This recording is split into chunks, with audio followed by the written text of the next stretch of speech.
I'm Dr. Kate Henry, Head of Medical Education at Rupa Health. Welcome to our YouTube channel, where we bring you the world's leading medical experts to teach you the latest information in health and wellness. Today, you get to hear from Dr. Sanjay Bhojraj, an amazing interventional cardiologist turned functional medicine doctor. He's going to teach you what it truly takes to keep your heart and cardiovascular system healthy long-term. Let's get into it. A question a lot of people ask me is, what can I do to decrease my heart risk, right? And I totally get it, right? Nobody wants to have a cardiac event, right? You don't want to die after you've spent such a long time establishing this awesome life. A couple of simple things you can do. Number one, go see a doctor, right? You can't fix something you don't know. Get your routine screening done for, cancers and cardiac issues. Get your blood pressure checked.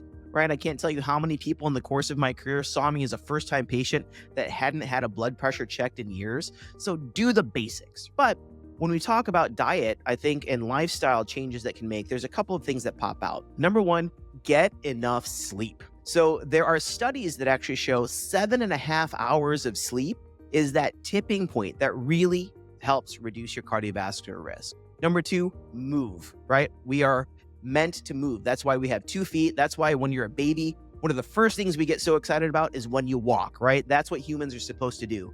This doesn't mean that you have to get out there and run a marathon or climb a mountain, but just go for walks on a regular basis, 20 to 30 minutes, 6 to 7 times a week. That's all.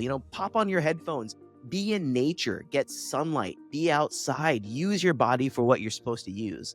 And number 3 is optimize your diet, right? And this is probably the most difficult one because different people's bodies respond to different things. Number 1, reduce your saturated fat intake. I am not saying that fats are bad. Bad fats are bad and good fats are good, right? So you want to avoid those really inflammatory fats that are available in most processed foods. You want to increase your intake of fruits and vegetables, right? And this is always a tricky one because people are like, well, what vegetables are good? And, I've got a nightshade sensitivity and all that stuff. But generally, I tell my clients and patients, you want to take as many cruciferous vegetables in as you can tolerate. So that would be things like broccoli, Brussels sprouts, asparagus, and cauliflower, because they are super high in antioxidants. So sleep, diet, all of these things are simple things that you can do to optimize your cardiovascular risk.